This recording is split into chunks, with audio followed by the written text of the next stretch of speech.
ಇನ್ನು ಕಾಂಗ್ರೆಸ್ಸಿನ ಬಗ್ಗೆ ಮಾತಾಡಬೇಕು, ಅದರಲ್ಲೂ ಈ ಮತಗಳವಿನ ಆರೋಪಕ್ಕೆ ಸಂಬಂಧಪಟ್ಟಂಗೆ ಮಾತಾಡಬೇಕು. ಯಾಕಂದರೆ ರಾಹುಲ್ ಗಾಂಧಿ ಸುದೀರ್ಘವಾಗಿ ಮಾತಾಡಿದ್ದು ಎಲ್ಲ ವಿವರಗಳನ್ನು ಕೊಟ್ಟಿದ್ದು. ಅದಾದಮೇಲೆ ನಾವು ಕೂಡ ಅದನ್ನು ಕ್ರಾಸ್ ಚೆಕ್ ಮಾಡಿದ್ವಿ, ರಿಯಾಲಿಟಿ ಚೆಕ್ ಮಾಡಿದ್ವಿ.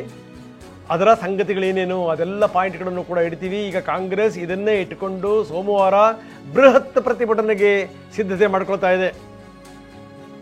ನಾಳೆ ಬಿಟ್ಟು ನಾಡಿದ್ದು ಚುನಾವಣಾ ಆಯೋಗಕ್ಕೆ ದೂರನ್ನು ಕೂಡ ಕೊಡ್ತಾರಂತೆ. ಸಂಸದರೆಲ್ಲ ಹೋಗಿ ಚುನಾವಣಾ ಆಯೋಗಕ್ಕೆ ದೂರು ಕೊಡ್ತೀವಿ ಅಂತ ಖರ್ಗೆ ಅವರು ಹೇಳಿದ್ದಾರೆ. ಖರ್ಗೆ ಅವರ ನೇತೃತ್ವದಲ್ಲಿ ನಡೆಯುವಂಥ ಹೋರಾಟ, ರಾಷ್ಟ್ರ ಮಟ್ಟದಲ್ಲಿ ಹೋರಾಟಕ್ಕೆ ಕಾಂಗ್ರೆಸ್ ಈಗ ಚಿಂತನೆ ಮಾಡ್ತಾ ಇದೆ. ಆಗಸ್ಟ್ 11ನೇ ತಾರೀಕು ಇದಕ್ಕೆ ಸಂಬಂಧಪಟ್ಟಂಗೆ ಸಭೆ ಕರೆದಿದ್ದಾರೆ ಮಲ್ಲಿಕಾರ್ಜುನ್ ಖರ್ಗೆ, ರೂಪುರೇಷೆಗಳ ಬಗ್ಗೆ ಚರ್ಚೆ ಮಾಡಲಿಕ್ಕೆ. ಸೊ ಇದು ರಾಜ್ಯದಲ್ಲಿ ಎಷ್ಟರ ಮಟ್ಟಿಗೆ ಈ ಕದನ ನಡೆದಿದೆ ಇದಕ್ಕೆ ಸಂಬಂಧಪಟ್ಟಂಗೆ.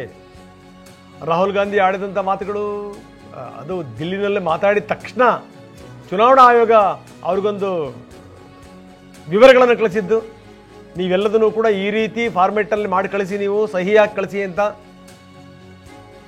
AICC ಪ್ರಧಾನ ಕಾರ್ಯದರ್ಶಿಗಳು, ಉಸ್ತುವಾರಿಗಳು, ಕಾಂಗ್ರೆಸ್ ಮುಖಂಡರು ಇವರೆಲ್ಲರೂ ಸಭೆ ಕರೆದಿದ್ದಾರೆ 11ನೇ ತಾರೀಕು ಖರ್ಗೆ ಅವರು. 11ನೇ ತಾರೀಕು ಸಭೆಯಲ್ಲಿ ಇದರ ರೂಪುರೇಷೆಗಳು ನಿರ್ಧಾರ ಆಗುತ್ತೆ. ಬನ್ನಿ ನಮ್ಮ ಪ್ರತಿನಿಧಿ ಹರೀಶ್ ಈಗ ನಮ್ಮೊಂದಿಗೆ ನೇರ ಸಂಪರ್ಕದಲ್ಲಿದ್ದಾರೆ. ಹರೀಶ್, ಇದು ಬಹಳ ಗಮನಿಸಬೇಕಾದಂಥ ಸಂಗತಿ. ಒಂದು ಕಡೆಗೆ ಕಾಂಗ್ರೆಸ್ಗೆ ಇದು ಪ್ರಮುಖವಾದಂಥ ಅಸ್ತ್ರ, ಅದು ಒಂದು ಕಡೆಗೆ. ಇನ್ನೊಂದು ಕಡೆಗೆ ಏನು ಅಂತಂದರೆ ರಾಹುಲ್ ಗಾಂಧಿ ಅವರಿಗೆ ನೀವು ಇದೆಲ್ಲದರ ವಿವರಗಳನ್ನು ನೀವು ಹೇಳಿದಿರಲ್ಲ, ಅದನ್ನು ಕಳಿಸಿ ಅಂತ ಚುನಾವಣಾ ಆಯೋಗ ಹೇಳಿದೆ. ಆದರೆ ಅವರು ಕಳಿಸಲ್ವಂತೆ, ಅದಕ್ಕೆ ಸಹಿ ಹಾಕಲ್ವಂತೆ, ಅದನ್ನು ತುಂಬ ಸ್ಪಷ್ಟವಾಗಿ ಹೇಳ್ತಾ ಇದ್ದಾರೆ.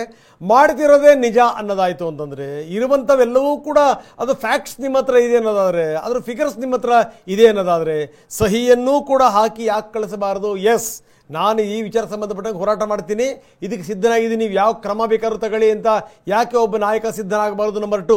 ನಂಬರ್ 3, ಕಾಂಗ್ರೆಸ್ಗೆ ಇದು ಪ್ರಮುಖವಾದಂಥ ಅಸ್ತ್ರ. 11ನೇ ತಾರೀಕು ಮಲ್ಲಿಕಾರ್ಜುನ್ ಖರ್ಗೆ ಅವರು ಇದಕ್ಕೆ ಸಂಬಂಧಪಟ್ಟಂಗೆ ಸಭೆಯನ್ನು ಕರೆದಿದ್ದಾರೆ. ಮುಂದಿನ ದಿನಗಳಲ್ಲಿ ಇದರ ರೂಪುರೇಷೆಗಳು ಸಿದ್ಧವಾಗುತ್ತೆ. ನಂಬರ್ 4, ಸೋಮವಾರ ಇದಕ್ಕೆ ಸಂಬಂಧಪಟ್ಟಂಗೆ ಚುನಾವಣಾ ಆಯೋಗಕ್ಕೆ ಕಾಂಗ್ರೆಸ್ ದೂರನ್ನು ಕೂಡ ಕೊಡ್ತಾ ಇದೆ. ಇದೆಲ್ಲದರ ಜೊತೆಗೆ BJP ಕೂಡ ನಿಮ್ಮ ಆರೋಪಗಳೆಲ್ಲವೂ ಕೂಡ ಸುಳ್ಳು ಅಂತ ಹೇಳಿದೆ. ಜೊತೆಗೆ ಏನಂದ್ರೆ ನಿನ್ನೆ ಮಾಡಿದಂಥ ಫ್ಯಾಕ್ಟ್ ಚೆಕ್ನೂ ಕೂಡ ಇದಕ್ಕೆ ಸಂಬಂಧಪಟ್ಟಂಗೆ ಹಲವಾರು ಪ್ರಶ್ನೆಗಳು ಎದ್ದಿವೆ. ಏನಂತೀರಿ?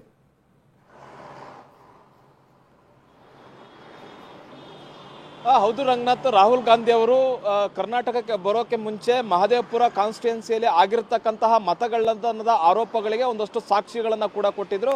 ಹೇಗೆ ಚುನಾವಣಾ ಆಯೋಗ BJPಯ ಜೊತೆ ಶಾಮೀಲಾಗಿ ಹೇಗೆ BJPಗೆ ಸಹಾಯ ಮಾಡ್ತಿದೆ ಚುನಾವಣೆಯನ್ನು ಗೆಲ್ಲಿಕೆ ಅನ್ನುವಂತಹ ಗಂಭೀರವಾದ ಆರೋಪವನ್ನು ಮಾಡಿದ್ರು. ಅದರ ನಂತರದಲ್ಲಿ ನೆಕ್ಸ್ಟ್ ಡೇ ಕರ್ನಾಟಕದಲ್ಲಿ ದೊಡ್ಡ ಪ್ರತಿಭಟನೆ ಮಾಡುವ ಮೂಲಕ ಇಡೀ ದೇಶಾದ್ಯಂತ ಈ ಪ್ರತಿಭಟನೆಯನ್ನು ರೂಪಿಸ್ತೀವಿ ಅನ್ನುವಂತಹ ಸಂದೇಶವನ್ನು ಈಗ ರಾಹುಲ್ ಗಾಂಧಿ ಅವರು ಕೊಟ್ಟೋಗಿದ್ದಾರೆ.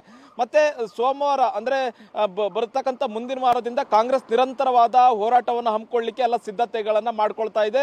AICC ಅಧ್ಯಕ್ಷರಾದಂತಹ ಮಲ್ಲಿಕಾರ್ಜುನ ಖರ್ಗೆ ಅವರ ನೇತೃತ್ವದಲ್ಲಿ ಸೋಮವಾರ ಮಹತ್ವದ ಸಭೆ ನಡೆಯುತ್ತೆ. ಎಲ್ಲ ರಾಜ್ಯಗಳ ಉಸ್ತುವಾರಿಗಳ ಜೊತೆಗೆ ಜನರಲ್ ಸೆಕ್ರೆಟರಿಗಳ ಜೊತೆಗೆ ಒಂದು ಸಭೆ ನಡೆಸಿ ಹೇಗೆ ಯಾವ್ಯಾವ ರಾಜ್ಯಗಳಲ್ಲಿ ಹೋರಾಟವನ್ನು ರೂಪಿಸಬೇಕು ಮತ್ತೆ ಚುನಾವಣಾ ಆಯೋಗದ ಮೇಲೆ ಯಾವ ರೀತಿಯಾದಂತಹ ಒತ್ತಡವನ್ನು ಹೇರಬೇಕು ಅನ್ನುವಂತ ನಿಟ್ಟಿನಲ್ಲಿ ಪ್ಲಾನ್ ಅನ್ನ ಮಾಡಿ ಒಂದು ಹೋರಾಟವನ್ನು ರೂಪಿಸುವಂತ ಪ್ಲಾನ್ ಅನ್ನ ಮಾಡ್ಕೊಳ್ಳಲಾಗಿದೆ. ಇನ್ನು ಲೋಕಸಭೆ ಅಧಿವೇಶನ ನಡೀತಾ ಇದೆ. ಈ ಸಂಸತ್ ಅಧಿವೇಶನದಲ್ಲೂ ಕೂಡ ಈ ವಿಚಾರ ಹೆಚ್ಚು ಚರ್ಚೆ ಆಗಬೇಕು. ಮತ್ತೆ ಕಾಂಗ್ರೆಸ್ ಸಂಸದರಾಗಿರ್ಬೋದು, ವಿರೋಧ ಪಕ್ಷಗಳ ಸಂಸದರಾಗಿರ್ಬೋದು ಈ ವಿಚಾರವನ್ನ ಪ್ರಸ್ತಾಪ ಮಾಡಬೇಕು ಅನ್ನುವಂಥ ನಿಟ್ಟಿನಲ್ಲಿ ಕೂಡ ಕಾಂಗ್ರೆಸ್ ಪ್ಲಾನ್ ಮಾಡ್ಕೊಂಡಿದೆ. ಸಂಸತ್ನಲ್ಲೂ ಕೂಡ ಒಳಗೂ ಹಾಗೂ ಹೊರಗೂ ಹೋರಾಟ ಮಾಡಲಿಕ್ಕೆ ಒಂದು ಪ್ಲಾನ್ ಅನ್ನ ಈಗ ಕಾಂಗ್ರೆಸ್ ಮಾಡ್ಕೊಳ್ತಿರುವಂತಹದ್ದು. ಮತ್ತೆ ಇದನ್ನ ನಿರಂತರವಾಗಿ ಹೋರಾಟವನ್ನ ಆಂದೋಲನ ರೂಪದಲ್ಲಿ ರೂಪಿಸಿ ಚುನಾವಣಾ ಆಯೋಗದ ಮೇಲೆ ಒತ್ತಡವನ್ನ ಹೇರಿ ಏನು ಮತಗಳ್ಳತನದ ಆರೋಪವನ್ನ ಮಾಡ್ತಾ ಇದ್ದಾರೆ ಇದಕ್ಕೆ ಸ್ಪಷ್ಟೀಕರಣವನ್ನ ಚುನಾವಣಾ ಆಯೋಗ ಕೊಡಬೇಕು ಅನ್ನುವಂಥ ನಿಟ್ಟಿನ ಪ್ರಯತ್ನವನ್ನ ಕಾಂಗ್ರೆಸ್ ಈಗ ಮಾಡ್ತಾ ಇದೆ. ಏನು ಕಾಂಗ್ರೆಸ್ ಆರೋಪವನ್ನ ಮಾಡಿದೆ, ರಾಹುಲ್ ಗಾಂಧಿ ಅವರು ಗಂಭೀರ ವಿಚಾರಗಳನ್ನ ಬೆಂಗಳೂರಿನಲ್ಲಿ ಎತ್ತಿದ್ರು, ಮತ್ತೆ ದೆಹಲಿಯಲ್ಲಿ ಪತ್ರಿಕಾಗೋಷ್ಠಿಯನ್ನ ಮಾಡಿ ಗಂಭೀರ ವಿಚಾರಗಳನ್ನ ಎತ್ತಿದ್ರು. ಈ ವಿಚಾರಗಳಿಗೆ ಈಗ BJP ಸಮರ್ಥನೆಯನ್ನ ಕೊಡ್ತಾ ಇದೆ. ಜೊತೆಗೆ ರಾಹುಲ್ ಗಾಂಧಿ ಅವರು ಮಾಡಿರ್ತಕ್ಕಂಥ ಆರೋಪಕ್ಕೆ ಅಫಿಡವಿಟ್ ಮೂಲಕ ಕೊಡಬೇಕು, ತಮ್ಮ ಆರೋಪಗಳಿಗೆ ಸಾಕ್ಷಿಗಳನ್ನ ಕೊಡಬೇಕು ಅನ್ನುವಂಥ ನಿಟ್ಟಿನಲ್ಲಿ ಕೂಡ ಈಗ ಚುನಾವಣಾ ಆಯೋಗ ಹೇಳಿರುವಂತಹದ್ದು. ಈಗ ಕಾಂಗ್ರೆಸ್ ಪ್ರಶ್ನೆಯನ್ನ ಮಾಡ್ತಿರುವಂತಹದ್ದು ಯಾವುದೇ ಒಬ್ಬ ಆರೋಪಿ ವಿರುದ್ಧ ದೂರು ಕೊಡೋಕೆ ಅಂತ ಹೋದಂತ ಸಂದರ್ಭದಲ್ಲಿ ಆರೋಪ ಸುಳ್ಳು, ನನ್ನ ಮೇಲೆ ಕ್ರಮ ಕೈಗೊಳ್ಳಿ ಅನ್ನುವಂಥದ್ದು ಏನಾದ್ರೂ ಕಾನೂನಲ್ಲಿ ಇದೆಯಾ? ಈ ರೀತಿಯಾದಂತಹ ಇಂತಹ ನಿಯಮವನ್ನ ಚುನಾವಣಾ ಆಯೋಗ ಯಾಕೆ ಮಾಡ್ತಿದೆ?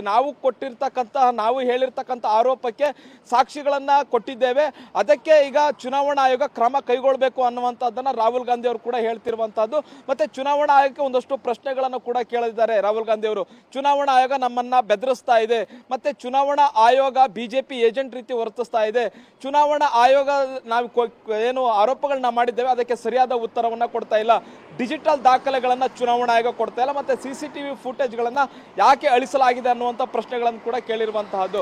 ಈಗ ಡಿ ಕೆ ಶಿವಕುಮಾರ್ ಅವರು ಕೂಡ ರಾಜ್ಯ ಚುನಾವಣಾ ಆಯೋಗದ ಅಧಿಕಾರಿಗಳಿಗೆ ಪತ್ರವನ್ನು ಕೂಡ ಬರೆದಿದ್ದಾರೆ. ಮಹದೇವಪುರ ಕಾನ್ಸ್ಟಿಟ್ಯೂನ್ಸಿಯಲ್ಲಿ 1.25 ಲಕ್ಷ ಮತಗಳು ಹೇಗೆ ಹೆಚ್ಚುವರಿಯಾಗಿ ಸೇರ್ಪಡೆ ಆಗಲಿಕ್ಕೆ ಸಾಧ್ಯ, ಇದರ ಸಂಪೂರ್ಣವಾದ ವಿವರಣೆಯನ್ನ ಕೊಡಬೇಕು, ನಮಗೆ ಸಾಕಷ್ಟು ಅನುಮಾನಗಳಿವೆ ಅನ್ನುವಂತಹ ಲೆಟರ್ ಅನ್ನು ಕೂಡ ಬರೆದಿದ್ದಾರೆ.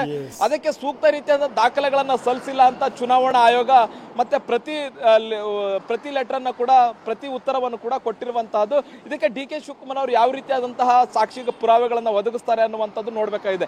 ಒಂದ್ ಕಡೆ ಈಗ ಕಾಂಗ್ರೆಸ್ ಆರೋಪವನ್ನ ಮಾಡ್ತಾ ಇದೆ, ಮಹದೇವಪುರ ಕಾನ್ಸ್ಟಿಟ್ಯೂನ್ಸಿಯಲ್ಲಿ ಈ ರೀತಿಯಾಗಿ ಅಕ್ರಮ ಆಗಿದೆ ಅನ್ನುವಂತಹದ್ದು. ಆದ್ರೆ ಈ ರೀತಿಯ ಅಕ್ರಮ ಆಗಿಲ್ಲ ಅನ್ನುವಂತಹದನ್ನ ಬಿಜೆಪಿಯ ನಾಯಕರುಗಳು ಹೇಳ್ತಾ ಇದ್ದಾರೆ. ನೋಡೋಣ Harish, thank you very much.